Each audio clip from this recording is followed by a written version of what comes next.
evening mga mami, welcome back to my channel. At kung bago ka lang sa channel ko, please subscribe and click the bell button para lagi kang updated sa lahat ng videong i-upload namin. Ngayon mga mami, ang gagawin natin ay magagawa tayo ng 10 kilong monay. Ang ating mga ingredients mga mami ay ilalagay ko na lang sa description box ko. So, ngayon ay sundan nyo lang ang video nito para matutunan nyo kung paano gawin ang 10 kilong monay. Ating harina dito ay dalawa yung ginamit natin. Bali, paghahaluin natin ang dalawang harina. Ang first class ay 5 kilo at saka ang third class ay 5 kilo. Atin dito mga mami ay 10 takal ng gatas. At ang ating skim milk ay, ang ginamit namin dito ay kalahating kilo.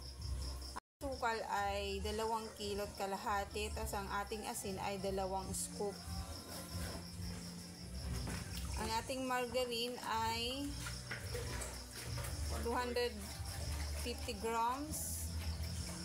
Ang ating yeast, 5 teaspoon. 5 kutsara ang ating yeast. At ang ating baking powder ay 6 na kutsara. So mga mami, umpisahan na natin. Maglalagay na tayo ng tubig. Bali 10 takal. Ito po yung ating ginagamit na pangtakal ng tubig mga mami. Bali 10 takal ng tubig ang ating gagamitin sa 10 kilo na monay.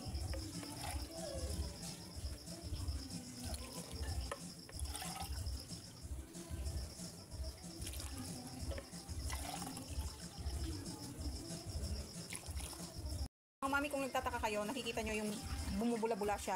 Ito po yung bumubula siya. Yan po yung ating baking powder at ang ating yeast. Ibig sabihin ay active po ang ating nilagay na yeast at baking powder.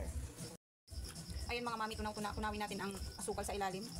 Sa ilalim ng tubig. Lahat ng mga ingredients ay nandyan na yan. Siyempre kinakamay natin yan mga mami. Malinis po ang ating mga kamay pag naghalo tayo.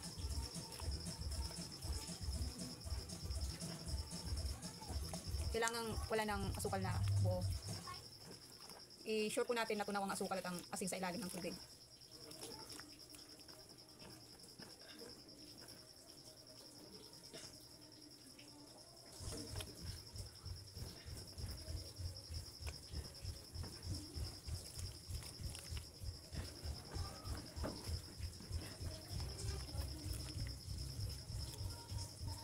Ayan, umpisa na nating ilagay ang sa gitna ang harina, may tubig. At saka natin halo-haluin na yan. Kailangan mga mami maigi ang pagkakahalo para pantay ang lasa.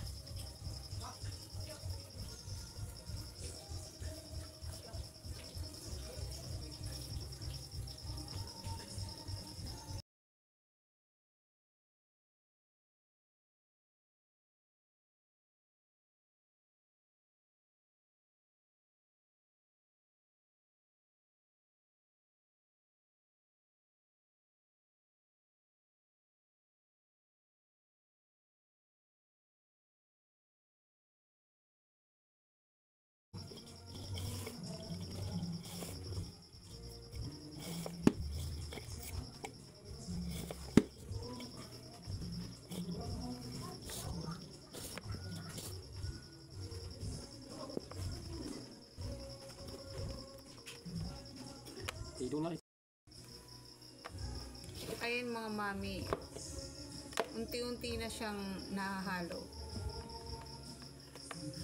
At pagkatapos po nito mga mami ay i-dough roller na natin to.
karni ko day.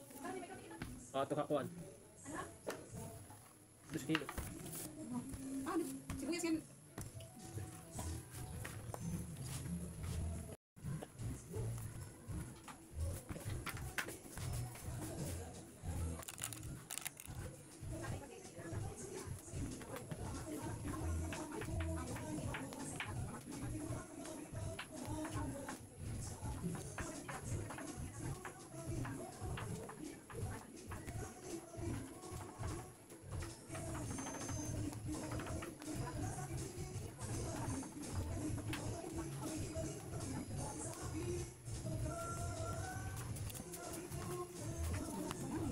Bali yung ginawa natin na muna ay 10 kilo mga mami.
Mahaba po mga mami ang video natin ngayon, kaya sundan nyo lang po hanggang dulo, hanggang sa matapos ang ating lulutuin na 10 kilong monay.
Ito na lahat, mami, ang mga nahulma nating monay. After 20 minutes ay ating hihiwaan sa gitna.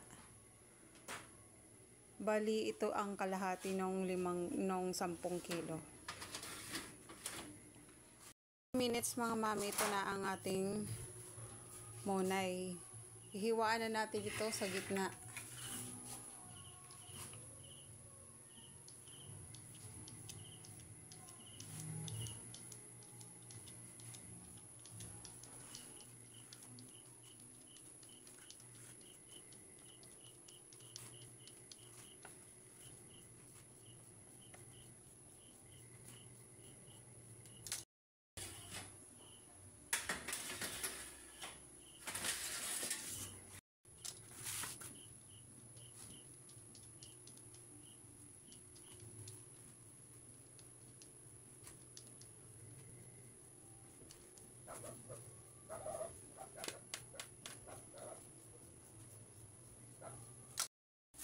Ayun, mga mami, iwan natin muna ito mga 3 oras bago natin isalang.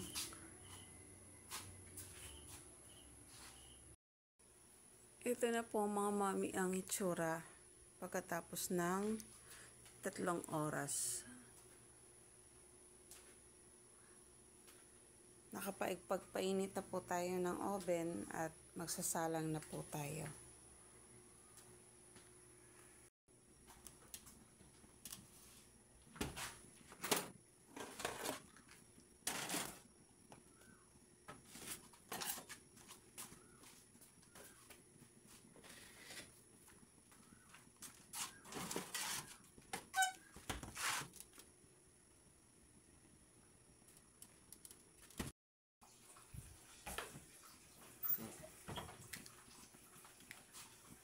Ayan na, mga mami, luto na ang ating monay. After 20 minutes, ito na po siya. Ayan.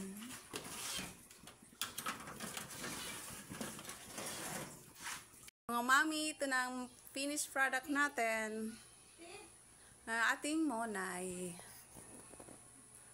Thank you for watching, mga mami. Please mag-subscribe and click the bell button para lagi kayong updated sa lahat ng video i-upload ko. Thank you, bye-bye. Till my next video.